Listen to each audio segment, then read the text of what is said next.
Hello everyone, কেমন আছেন সবাই? আমি জয়ী আর জয়ী জয়ফুল লাইফের নতুন একটি ভিডিওতে আপনাদের সকলকে অনেক অনেক স্বাগত জানাই। আজ হলো বৃহস্পতিবার আর এখন ওই সন্ধ্যে ৬টা মতন বাজে। এখন তো বিকেল ওই ৫টা নাগাদ সন্ধ্যে নেমে যায়, তাই ঘরে সন্ধ্যেবাতি দেখিয়ে এখন আমি এসেছি রান্নাঘরে। দুদিন ধরেই না মনটা খুব পায়েস পায়েস করছে, তো আজকে ভাবলাম একটু পায়েস বানাবো। ওই যে পায়েস বানানোর জন্য ওইদিকে আমি দুধ গরম বসিয়ে দিয়েছি, আর এখানে একদম অল্প করে গোবিন্দভোগ চাল ঘি দিয়ে আর তেজপাতা দিয়ে মাখিয়ে রেখেছি। আর এখানে রয়েছে গুড় আর একটু আমুলের মিঠাই মেট। এই গুড়টা ওই শীতকালে আনানো হয়েছিল, এটা পাটালি গুড়। তো শীতকালে পিঠে পুলি তো খেয়েছিলাম, তারপরে এইটুকু গুড় আমি বাঁচিয়ে রেখেছিলাম যে কখনো যদি আবার কিছু খেতে ইচ্ছে করে, পিঠে পায়েস, তাহলে বানিয়ে খাওয়া যাবে। এই যে এইদিকে দুধটাও ফুটে গিয়েছে। 500 মতন দুধ আমি এখানে নিয়েছি, কারণ আমরা তো দুজন মানুষের জন্য এই 500 দুধের পায়েস করলেই যথেষ্ট। তার মধ্যে ও তো আবার খুব একটা মিষ্টি জাতীয় জিনিস পছন্দ করে না, তো ওই জন্যই একদম অল্প করে বানাচ্ছি। তো এখন এখান থেকে ওই 2 হাতা মতন দুধ আমি তুলে রাখছি, পরে এই দুধটা কাজে লাগবে। ব্যাস, 2 হাতা দুধ তোলা হয়ে গেছে। এখন এই দুধের মধ্যে দাঁড়ান ওই ঘি মেশানো চালটা দিয়ে দিই আগে। এই যে ঘি মাখানো গোবিন্দভোগ চালটা আমি দুধের মধ্যে দিয়ে দিয়েছি। চালটা দেওয়ার সাথে সাথেই দুধের কালারটা একটু চেঞ্জ হয়ে গেছে, যেহেতু ঘি মাখানো ছিল। তার সাথে আবার এই যে চারিপাশে দুধ ফুটতে ফুটতে যে মালাই মতন জমছে, আমি মাঝে মাঝে ওগুলো আবার হাতা দিয়ে দুধের সাথে মিলিয়ে দিচ্ছি, তাই একটা হলদেটে কালার এসছে। তো পায়েস করার সময় গোবিন্দভোগ চালের মধ্যে ঘি মিশিয়ে নিলে যখন চালটা গরম দুধের মধ্যে পড়ে, তখন আর চালটা দলা পেকে যায় না, আর পায়েসের গন্ধটাও বেশ সুন্দর আসে। তো ওইদিকে চালটা ফুটতে থাকুক দুধের সাথে, আর এইদিকে আমি যে 2 হাতা গরম দুধ তুলে রেখেছিলাম, ওই দুধের মধ্যে একটু ওই আমুল মিঠাই মেখ, আর তার সাথে ওই 2 চামচ মতন গুড় দিয়ে দেবো। খুব একটা বেশি গুড় দেবো না, কারণ খুব বেশি মিষ্টি আমরা দুজনের কেউই পছন্দ করি না। তার মধ্যে আমুল মিঠাই মেট তো এমনি বীভৎস মিষ্টি।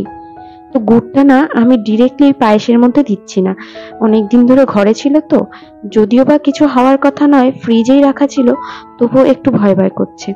দাঁড়ান, এইবার পায়েসটাকে আরেকবার একটু নাড়িয়ে চাড়িয়ে দিই, যাতে তলা দিয়ে লেগে না যায়।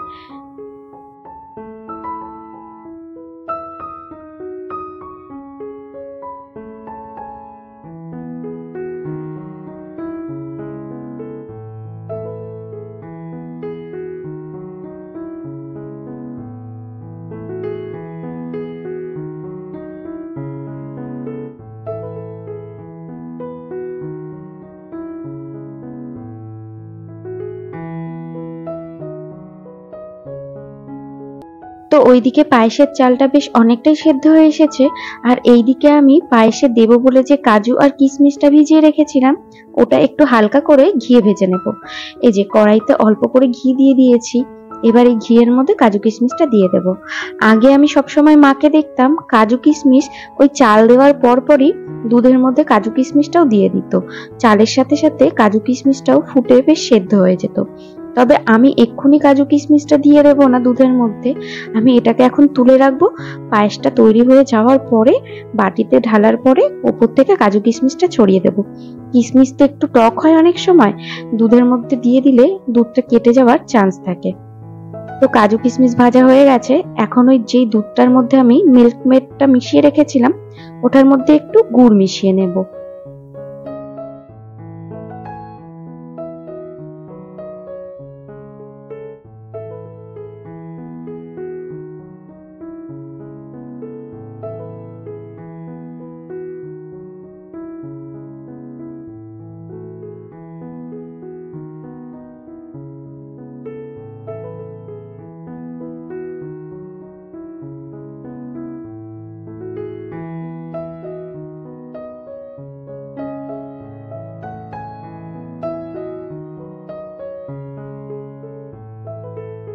এই যে ভালো করে আমি গুড়টাকে দুধের সাথে মিশিয়ে নিয়েছি, আর এইদিকে কিন্তু আমার পায়েসের চাল একদম সেদ্ধ হয়ে গেছে। দেখুন একদম পারফেক্ট সেদ্ধ হয়েছে।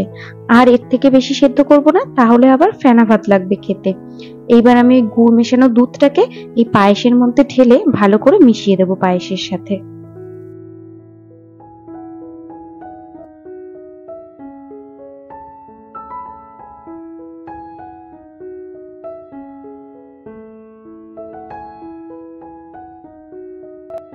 ব্যাস আমার পায়েস একদম রেডি। তো ওই গুড় মেশানো দুধটা এর মধ্যে দেওয়ার পরে আমি একটা ছোট এলাচ ভেঙে ওই এলাচের দানাগুলো পায়েসের মধ্যে দিয়েছিলাম। অসম্ভব সুন্দর একটা গন্ধ বেরোচ্ছে। যাই হোক, আর বেশি ফোটাবো না, এবার এটাকে একটা বাটির মধ্যে ঢেলে নেব। এই যে একটা বাটির মধ্যে এটাকে ঢেলে নিয়েছি, আর ওপর থেকে ওই ভাজা কাজু কিশমিশ আর একটু কেশর দিয়ে দিয়েছি। দারুণ সুন্দর হয়েছে দেখতে, খেতেও নিশ্চয়ই খুব সুন্দর হবে। তো যাই হোক, এবার এটাকে একটু ঠান্ডা হতে দেব। ততক্ষণে আমি একটু রেডি হয়ে যাব বাজারে। তো এটা ঠান্ডা হতে থাক, বাজার থেকে ঘুরে এসে তারপরে পায়েসটা টেস্ট করে দেখবো। তো আমি তৈরি হয়ে নিয়েছি, আর বাজারে যাওয়ার কারণ হচ্ছে যাব আজকে একটু টেলার্সের দোকানে। তো কিছু জামা কাপড় বানাতে দেওয়ার আছে, সেগুলো নিয়েই যাব। এই যে এই আকাশি রঙের চুড়িদারের পিসটা আমার আগের ব্লগেই আপনারা হয়তো দেখেছেন যে আমি এই চুড়িদারের পিসটা বাড়ি থেকে কিনে এনেছিলাম কিছুদিন আগে। আর এই পাশেই যে কালো আর লাল রঙের, ওটাও একটা চুড়িদারের পিস। ওটা আমার শাশুড়ি মা আমাকে এবছর পুজোতে দিয়েছেন। আর সাথে রয়েছে একটা কুর্তি। এই কুর্তিটাও আমাকে একজন দিয়েছেন, আমার পাশের বাড়ির এক পিসি। এটাকে অল্টার করতে হবে, তাই এটাকেও নিয়ে যাচ্ছি। আর এই যে এই কালো রঙের শাড়িটা না, আগের বছর আমার এক ননদ আমাকে দিয়েছিল। তো এটার ব্লাউজ বানানো রয়েছে, তবে ব্লাউজটা বানানোর সময় কিছু একটা সমস্যা হয়েছিল। তো টেলার্সের দিদি আমাকে বলেছিল যে এই শাড়িটা নিয়ে যেতে, শাড়ির কোল আঁচল থেকে একটু কাপড় কেটে ওই ব্লাউজটা যেখানে ফল্ট হয়েছে ওখানটা ঠিক করে দেবে।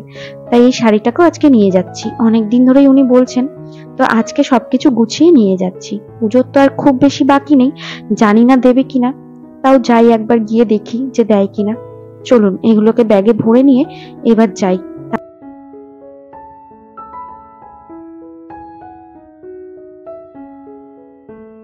এই যে চলে এসেছি আমি দোকানে। তবে যেটা ভয় পাচ্ছিলাম সেটাই হয়েছে জানেন।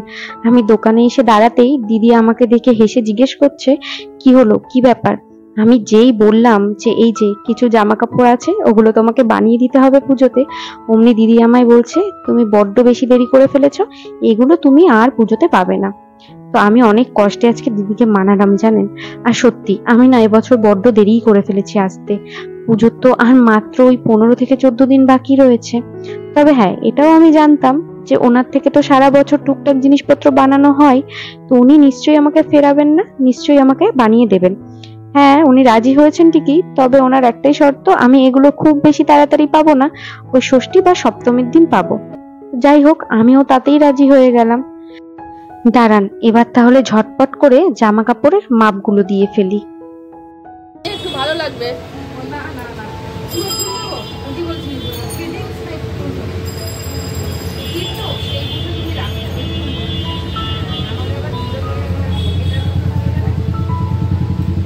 সবাই রেখে দিয়ে দেখো এই হাতার মাপটা নিয়ে নেওয়া যায়, তাহলে এই জায়গাটা ঠিক করলে তো তোমার গাড়া হবে তো প্লেনটা। ব্যাস জামা কাপড়ের মাপঝোপ সমস্ত কিছু আমার দেওয়া হয়ে গেছে। তো ওই দিককার কাজ আজকের মতন আমার মিটে গেছে। এখন একটু এসেছি, পাশেই রয়েছে মন জিনিসের একটা আউটলেট, সেখানে। অবিনাশ অফিস থেকে বাড়ি ফিরে এসেছে। তো আমাকে ফোন করে বলল যে আমি যেন ওর জন্য একটা চিকেন প্যাটিস নিয়ে যাই এই মন জিনিস থেকে। তো ওই জন্য মন জিনিসে এসেছি, ওর জন্য একটা চিকেন প্যাটিস নেব। আমার জন্য নেব না, কারণ আমি তো বাড়িতে পায়েস বানিয়ে রেখে এসেছি, সেটা গিয়ে আবার খেতে হবে। আমার মনটা তো পায়েসের দিকেই পড়ে আছে। চলুন ওর জন্য এবার একটা চিকেন প্যাটিস নিয়ে তারপরে বাড়িতে যাব।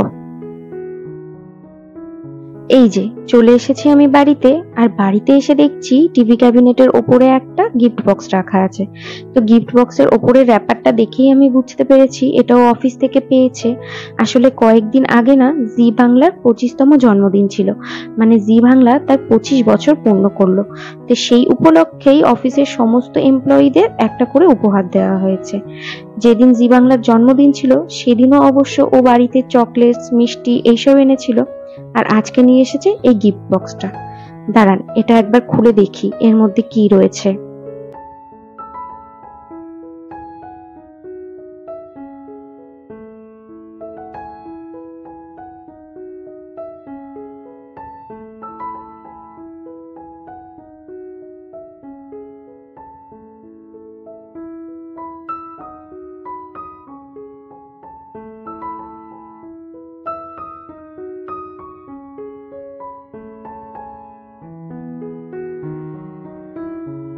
তো আমি তো প্রথমে বাক্সটা খুলে ভেবেছিলাম এটা বোধহয় কোনো ল্যাম্পশেড, তবে দেখছি না, এটা কোনো ল্যাম্পশেড নয়, এটা হলো একটা ক্যান্ডেল স্ট্যান্ড।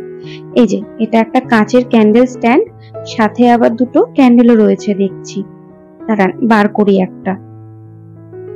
এই যে এটা হলো একটা ক্যান্ডেল, তো এর মধ্যে আবার অ্যারোমা রয়েছে। এই ক্যান্ডেল গুলোকে এই স্ট্যান্ডের ভেতরে রেখে দিতে হবে এইভাবে, তারপরে এটা জ্বালিয়ে দিলে চারিদিকটা আলোর সাথে সাথে বেশ সুন্দর একটা গন্ধেও ভরে যাবে। জিনিসটি কিন্তু বেশ সুন্দর হয়েছে, তাই না? তো আমরা ছোট বড় সকলেই কিন্তু উপহার পেতে বেশ ভালোবাসি, সেটা কাছের কোনো মানুষের থেকেই হোক বা অফিস থেকে। আর সেটা যদি এরকম একটা হোম ডেকোরেশনের জিনিস হয় তাহলে তো আর কোনো কথাই নেই। তো পুজোতে তো শুনছি এবার বৃষ্টি হবে, যদি বেরোতে না পারি ভাবছি বাড়িতেই ভালো মন্দ রান্না করে দুজনে মিলে একদিন ক্যান্ডেল লাইট ডিনার করব, তখন এই ক্যান্ডেল স্ট্যান্ডটা কাজে লাগবে। যাই হোক, এটা যেরকম ছিল এখন সেরকম ভাবে রেখে দিই। চলুন তাহলে, চলুন আমার ভিডিওটি আজকে এখানেই শেষ করছি। আমার ভিডিওটি কেমন লাগলো অবশ্যই কমেন্ট করে জানাবেন, ভালো লাগলে একটা লাইক করে দেবেন। সকলে ভালো থাকবেন, সুস্থ থাকবেন, দেখা হবে পরবর্তী একটি ভিডিওতে। আর যদি আমার পেজে আপনারা নতুন হয়ে থাকে তবে অবশ্যই আমার পেজটি ফলো করে দেবেন নতুন নতুন আরো অনেক ভিডিও দেখার জন্য। আজকের মতো টাটা।